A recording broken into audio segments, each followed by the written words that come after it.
Bienvenue dans cette nouvelle enquête qui révèle la vérité sur les 7 voitures essence qu'il faut absolument fuir en 2026. L'objectif n'est pas de faire plaisir aux constructeurs, mais de révéler la vérité sur ces modèles qui risquent de coûter une fortune en réparation. Car derrière les belles brochures et les campagnes marketing se cache parfois une réalité technique beaucoup moins reluisante.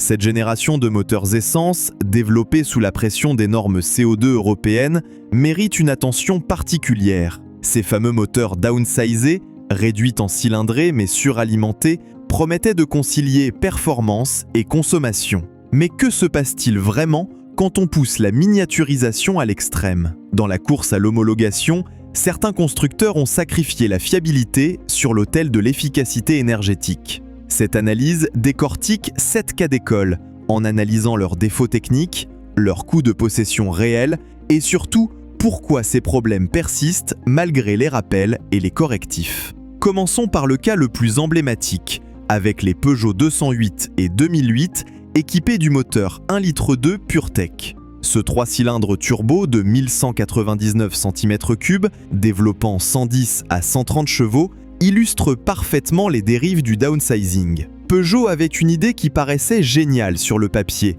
avec l'intégration de la courroie de distribution directement dans le carter d'huile pour gagner en compacité. Sauf que, dans la réalité, cette solution technique révèle ses limites de manière catastrophique. Cette courroie se dégrade prématurément, en libérant des particules qui colmatent la crépine d'aspiration d'huile. Le résultat est sans appel, avec une chute brutale de pression d'huile et une casse moteur, souvent avant 100 000 km. Imaginez la stupeur des propriétaires qui découvrent le drame quand il est trop tard, avec un voyant d'huile qui s'allume et un moteur qui rend l'âme dans les minutes qui suivent. Le scandale du PureTech ne s'arrête pas là. Ces moteurs souffrent également d'une surconsommation d'huile chronique, pouvant atteindre 1 litre tous les 1000 km. Cette consommation excessive provient de l'usure prématurée des segments de piston qui ne parviennent plus à assurer l'étanchéité.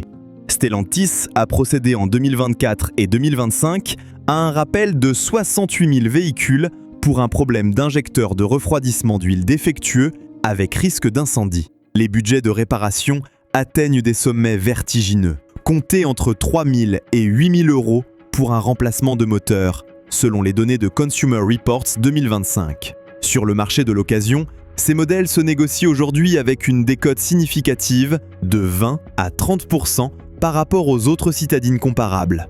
Le deuxième cas préoccupant nous mène vers le moteur 1,2 litre TCE H5 FT de Renault. Ce 4 cylindres turbo de 1197 cm3 que l'on retrouve sur la Clio 4, le Captur première génération, la Mégane 3 et 4 souffre d'un défaut de conception majeur au niveau de la segmentation. Le problème technique provient d'un usinage défectueux des segments de piston. Ces pièces, pourtant cruciales pour assurer l'étanchéité entre la chambre de combustion et le carter d'huile, présentent des défauts de fabrication qui se révèlent catastrophiques à l'usage. Des 40 000 à 80 000 km, on observe une surconsommation d'huile massive suivie d'une perte de compression qui nécessite une remotorisation complète. Ce défaut mécanique est d'autant plus vicieux qu'il ne se manifeste pas immédiatement. Les premiers propriétaires ne remarquent rien d'anormal, jusqu'au jour où ils doivent faire l'appoint d'huile chaque semaine. À ce stade, les dégâts sont déjà irréversibles,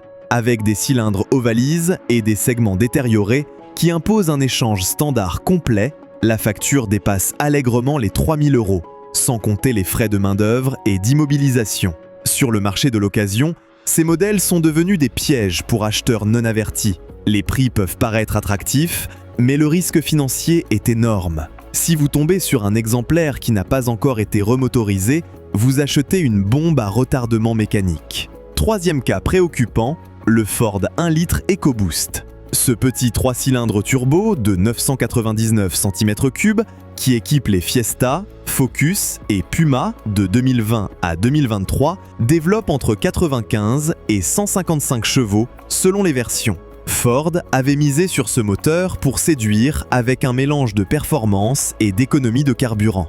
Mais là encore, la courroie de distribution dans l'huile pose des problèmes majeurs qui transforment cette promesse technologique en cauchemar financier. Cette courroie humide se délite progressivement, en créant une véritable mayonnaise dans le circuit d'huile. Les particules de courroie se mélangent à l'huile moteur et colmatent les passages d'huile. Les premiers signes sont souvent discrets, avec de légers cliquetis, une consommation d'huile anormale ou des à-coups à l'accélération. Mais quand le diagnostic technique tombe, le verdict est déjà prononcé, avec un moteur irrémédiablement endommagé. Les bulletins techniques Ford reconnaissent le problème, et certains millésimes ont fait l'objet de rappels préventifs. Mais pour les véhicules sortis de garantie, les propriétaires se retrouvent face à des factures de 1 200 à 2 000 € pour un remplacement préventif de la courroie et un nettoyage complet du circuit d'huile. Si le moteur est déjà endommagé, comptez 4 000 à 7 000 € pour une remise en état complète. Le quatrième cas problématique nous emmène chez Volkswagen, avec le moteur 1,5 litre TSI Evo ACT. Ce 4 cylindres turbo de 1498 cm3, développant 130 à 150 chevaux, équipe les Golf 7 et 8, Tiguan 2, ainsi que de nombreux modèles Seat et Skoda. Il intègre la technologie ACT, Active Cylinder Technology, qui désactive 2 cylindres en conduite économique pour réduire la consommation. Cette technologie semble séduisante, avec des promesses de réduction de consommation de 15 à 20% en cycle urbain. En pratique, elle s'avère problématique avec ce moteur, qui souffre du phénomène dit de kangarouing, des à-coups désagréables à bas régime et de calage à froid. Les transitions entre mode 4 cylindres et mode 2 cylindres ne sont pas toujours fluides, en créant des sensations de conduite dégradées. Mais le vrai problème technique survient quand ce moteur est associé à la boîte DSG7 DQ200. Cette transmission à double embrayage sec révèle des faiblesses chroniques qui transforment l'expérience de conduite en parcours du combattant. Les embrayages s'usent prématurément à cause des à-coups du moteur ACT. La mécatronique, le cerveau électronique de la boîte, tombe en panne et les réparations atteignent des montants prohibitifs, de 2 500 € pour la mécatronique et 1 200 à 1 800 € pour les embrayages.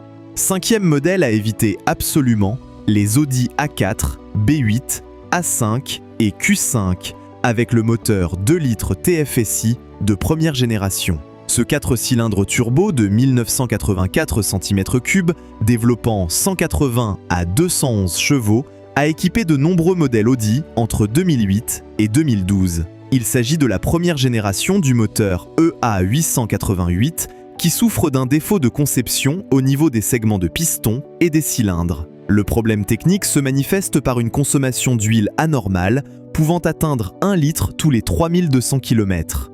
Cette surconsommation dramatique provient d'un défaut d'usinage des cylindres et d'une conception défaillante des segments de piston optimisés pour réduire les frottements au détriment de l'étanchéité. L'huile remonte dans les chambres de combustion et se consume avec le carburant en créant une fumée bleutée caractéristique à l'échappement. Les conséquences vont bien au-delà de la simple gêne de devoir faire des appoints d'huile fréquents. Cette combustion d'huile peut endommager prématurément les catalyseurs, dont le remplacement coûte plusieurs milliers d'euros. Sur certains exemplaires, on observe également des problèmes de tendeur de chaîne de distribution, une pièce critique dont la défaillance peut provoquer une casse moteur totale. Audi a partiellement reconnu le problème avec des campagnes de goodwill dans certains pays, mais pas partout, créant une inégalité de traitement selon les marchés. Le coût de réparation complète, avec remplacement des pistons et des segments, oscille entre 2 500 et 4 000 €, sans compter la main-d'œuvre spécialisée.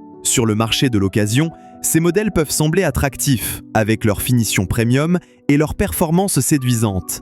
Mais attention aux exemplaires sans preuve de réparation. Sixième cas problématique, la Fiat 500 hybride, avec son moteur 1 litre Firefly. Ce petit 3 cylindres de 999 cm3, développant 70 chevaux, et associé à un système d'hybridation légère 12 volts, équipe la nouvelle génération de 500 depuis 2020. Si le principe de l'hybridation légère semble intéressant, l'exécution technique laisse à désirer et transforme cette citadine iconique en source de complications permanentes. Les propriétaires rapportent de nombreux problèmes d'infodivertissement, avec des écrans qui se figent ou qui redémarrent de manière intempestive. Le système d'échappement se révèle également fragile, avec des pannes prématurées qui nécessitent des remplacements coûteux.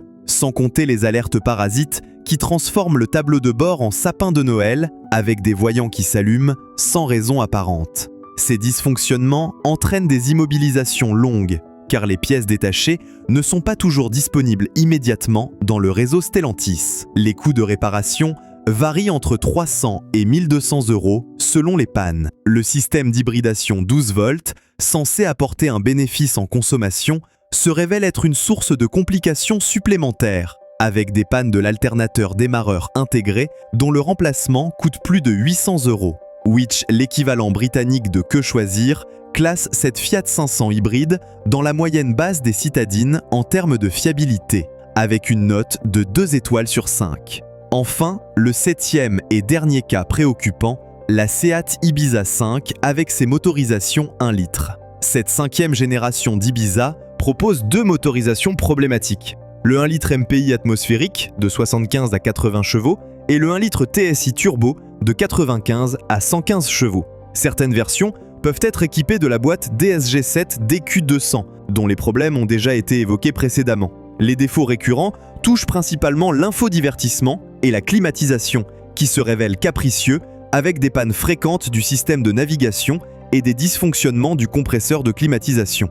Le moteur souffre d'à-coups et d'instabilité au ralenti, particulièrement gênante en usage urbain. Quand la boîte DSG est de la partie, on retrouve les vibrations et l'usure prématurée déjà mentionnées. Les coûts de réparation pour les problèmes électroniques oscillent entre 300 et 1000 €, tandis qu'une défaillance de la boîte DSG peut coûter entre 1500 et 2500 € selon la nature de la panne. Alors que nous révèle cette analyse de 7 cas d'école problématiques. D'abord, que la course au downsizing imposée par les normes européennes CO2 a poussé les constructeurs à développer des solutions techniques parfois bancales. Ces petits moteurs suralimentés, conçus pour briller sur les bancs d'homologation WLTP, se révèlent fragiles à l'usage réel, avec des défaillances qui surviennent bien avant les seuils de durabilité traditionnels. L'exemple des courroies de distribution dans l'huile est particulièrement révélateur de cette dérive technique. Cette solution, adoptée par PSA et Ford, permet de gagner de la place et, théoriquement, d'améliorer la lubrification. Mais elle crée un nouveau point de défaillance majeur, avec des conséquences catastrophiques sur la durée de vie du moteur. De même, les technologies comme la désactivation de cylindres ou l'hybridation légère ajoutent de la complexité sans apporter de bénéfices réels en usage quotidien. Pire, elles créent de nouvelles pannes potentielles qui renchérissent considérablement le coût de possession. Faut-il pour autant renoncer à acheter une voiture fiable en 2026 ? Face à ces constats, quelles alternatives privilégier pour éviter ces pièges technologiques ? Si vous cherchez une petite voiture fiable, tournez-vous vers les motorisations atmosphériques japonaises qui ont fait leurs preuves. La Toyota Aygo, avec son moteur 1 litre 3 cylindres développé par Toyota, reste une valeur sûre, simple, fiable, peu coûteuse à entretenir. Pour les amateurs de conduite sportive, une Suzuki Swift, avec son moteur 1 litre 2 atmosphérique, offre un agrément de conduite remarquable, avec une fiabilité à toute épreuve. Les Japonais ont cette culture de la simplicité mécanique qui fait défaut à beaucoup de constructeurs européens aujourd'hui. Et si vous avez absolument besoin d'espace et de polyvalence, n'hésitez pas à considérer un bon diesel Euro 6. Oui, c'est politiquement incorrect en 2026, car c'est bien là le paradoxe de cette époque.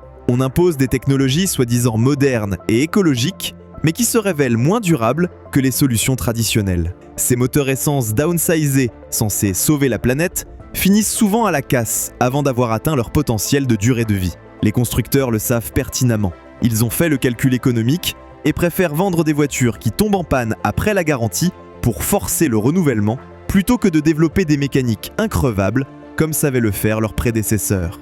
Il est urgent de revenir aux fondamentaux mécaniques éprouvés. Stop à l'innovation pour l'innovation. Stop aux gadgets électroniques inutiles, stop aux solutions techniques bancales. Ce dont l'industrie automobile a besoin, c'est de véhicules fiables, durables, réparables par n'importe quel mécanicien compétent. C'est pourquoi cette analyse défend un retour aux valeurs sûres, avec les motorisations japonaises éprouvées, les diesels Euro 6 bien conçus et les véhicules à l'équipement simple et fonctionnel. Car une voiture, avant d'être un objet connecté, c'est un moyen de transport qui doit vous amener de A à B sans vous laisser sur le bord de la route. En conclusion, gardez à l'esprit que l'industrie automobile traverse une période de transition chaotique. Prise entre les normes environnementales de plus en plus strictes et les attentes des consommateurs, elle multiplie les solutions techniques hasardeuses. Ces 7 modèles que cette analyse a passés au crible sont les victimes de cette course effrénée vers des objectifs de consommation irréalistes. L'objectif ici, c'est de vous armer face à ces dérives, en vous donnant les clés pour décrypter le marketing et identifier les vrais bons plans. Car oui, il existe encore des voitures fiables et durables. Il faut juste savoir les reconnaître au milieu de cette jungle technologique. Alors, la prochaine fois qu'un vendeur vous vantera les mérites d'un petit moteur turbo moderne et économique, pensez à cette analyse.